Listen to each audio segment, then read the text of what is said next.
안녕하세요. 매일 성경으로 말씀을 만나는 시간 5분 메시지의 북악하늘교회 임명진 목사입니다. 반갑습니다. 어제 갑작스럽게 폭설이 내렸죠.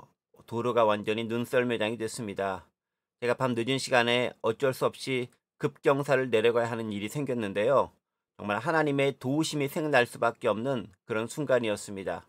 그렇습니다. 순식간에 내리는 눈앞에 속수무책으로 살아갈 수밖에 없는 것이 고도로 문명화된 현대 과학 기술의 자화상이기도 합니다. 정말 하나님의 도우심이 간절히 생각날 수밖에 없습니다. 오늘 함께 멸사강을 말씀은요. 누가복음 11장 14절에서 26절까지입니다.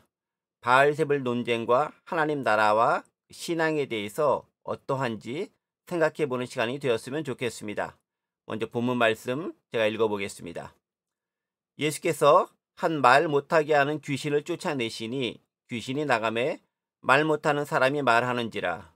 무리들이 놀랍게 여겼으나 그 중에 더러는 말하기를 그가 귀신의 왕 바알세불을 힘입어 귀신을 쫓아낸다 하고, 또 더러는 예수를 시험하여 하늘로부터 오는 표적을 구하니 예수께서 그들의 생각을 아시고 이르시되, 스스로 분쟁하는 나라마다 황폐하여지며 스스로 분쟁하는 집은 무너지느니라. 너희 말이 내가 바알세불을 힘입어 귀신을 쫓아낸다 하니, 만일 사탄이 스스로 분쟁하면 그의 나라가 어떻게 서겠느냐. 내가 바알세불을 힘입어 귀신을 쫓아내면 너희 아들들은 누구를 힘입어 쫓아내느냐. 그러므로 그들이 너희 재판관이 되리라. 그러나 내가 만일 하나님의 손을 힘입어 귀신을 쫓아낸다면 하나님의 나라가 이미 너희에게 임하였느니라. 강한 자가 무장을 하고 자기 집을 지킬 때에는 그 소유가 안전하되, 더 강한 자가 와서 그를 굴복시킬 때에는 그가 믿던 무장을 빼앗고 그의 재물을 나누느니라. 나와 함께하지 아니하는 자는 나를 반대하는 자요, 나와 함께 모으지 아니하는 자는 해치는 자니라. 더러운 귀신이 사람에게서 나갔을 때에 물 없는 곳으로 다니며 쉬기를 구하되 얻지 못하여 이에 이르되, 내가 나온 내 집으로 돌아가리라 하고 가서 보니 그 집이 청소되고 수리되었거늘, 이에 가서 저보다 더 악한 귀신 7을 데리고 들어가서 거하니 그 사람의 나중 형편이 전보다 더 심하게 되느니라. 예, 귀신을 내어쫓는 예수님을 바라보는 시선, 그것은 항상 긍정적인 것만 존재하는 것은 아닌 것 같습니다.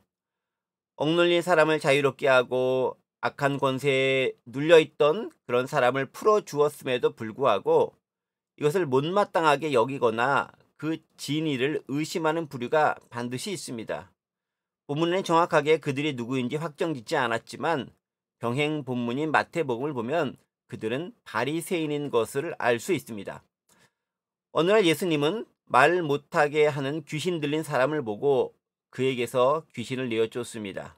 자, 그런데 이를 본 대다수의 사람들은 무척 놀랍게 여겼지만 일부는 예수님의 이런 행동이 귀신의 왕 바알세불의 힘을 빌려서, 즉 사탄의 도움으로 이루어졌다고 주장하기도 합니다.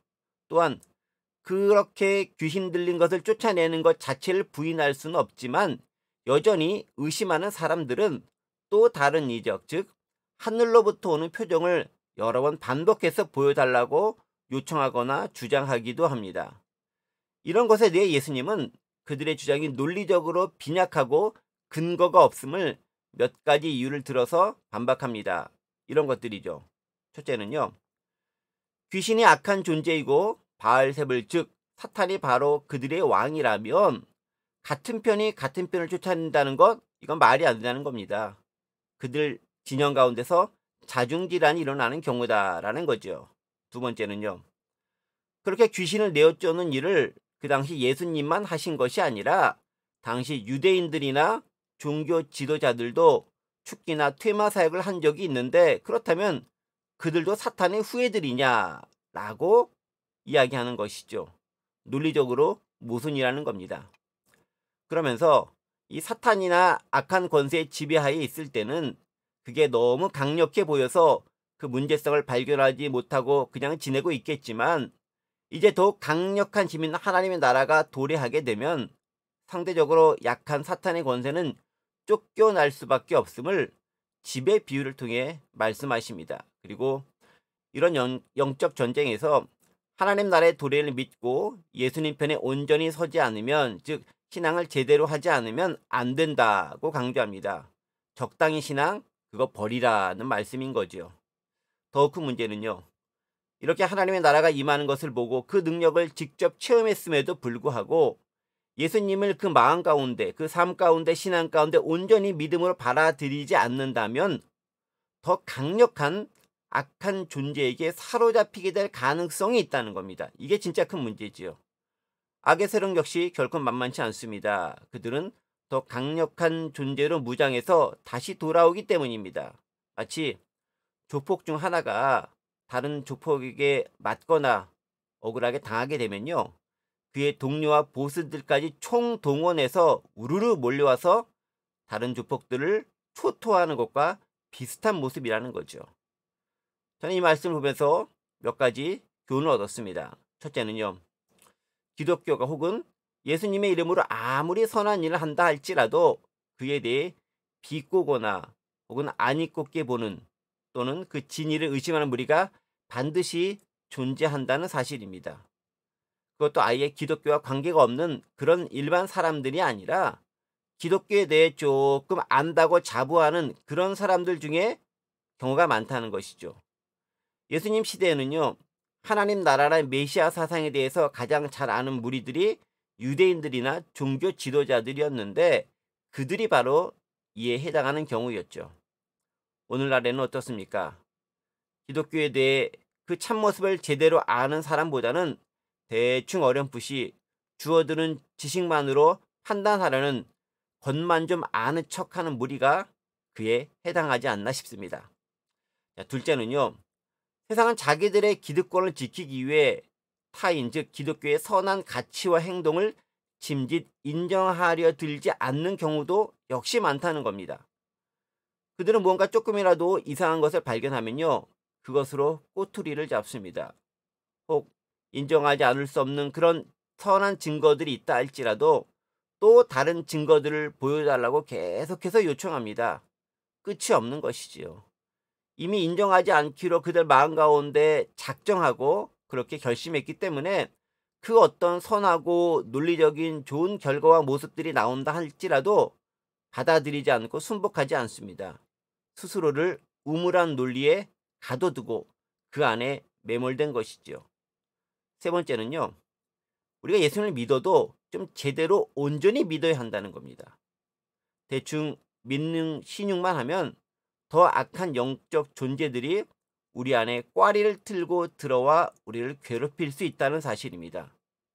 실제로요, 아노미 상태나 진공 상태가 되면, 영적인 부분에서 특별히 그렇죠, 다른 지식이나 가치관들이 들어와 우리를 더 강력하게 통제할 수 있습니다.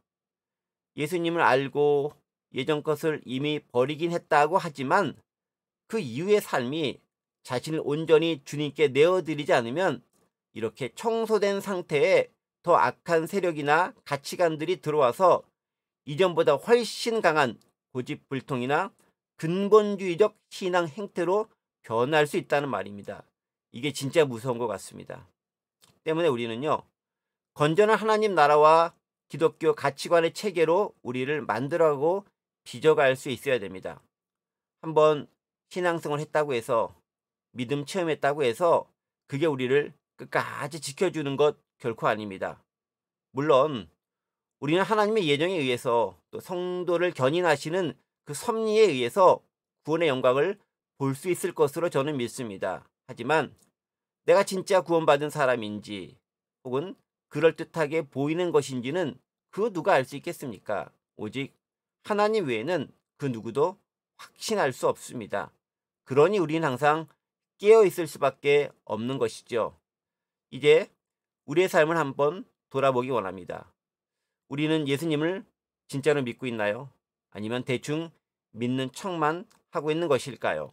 더불어서 우리를 시험하는 악한 세력부터 우리를 지키기 위해서라도 말씀과 믿음, 그리고 건전한 신앙으로 우리를 제대로 무장할 필요가 있습니다. 대충 이만하면 됐지 뭐, 적당히 믿으면 되지 뭐, 그냥 교회만 좀 가면 되는 거 아니겠어? 이런 생각, 우리를 왜곡되고 거짓된 세속화로 물들 수 있습니다. 스스로를 돌이켜보면서 지켜나가는 오늘 하루가 되기를 간절히 소망해 봅니다. 잠시 기도하겠습니다. 하나님 아버지, 세상은 여전히 하나님 나라가 임하고 그 가치가 온전히 실현되는 것에 대해서 부인하고 인정하지 않는 경우가 많습니다. 또한 우리 역시 대충 신앙, 적당히 신앙을 가지고 한번 체험하고 믿는 것만으로 우리 스스로를 합리화하고 우리 스스로를 이해시키려고 하는 경향을 보일 때도 있습니다. 그럴 때마다 진짜 내가 신앙인인지 예수님으로 말미암아 살아가는 사람인지 돌이켜보고 반성하면서 믿음으로 우리를 온전히 주님께 드릴 수 있는 헌신된 기독교인이 될 수 있도록 도와주옵소서. 감사드리며 예수 그리스도의 이름으로 기도드립니다. 아멘. 자, 오늘 하루도 행복하고 즐겁고 활기차게 살아갑시다. 샬롬.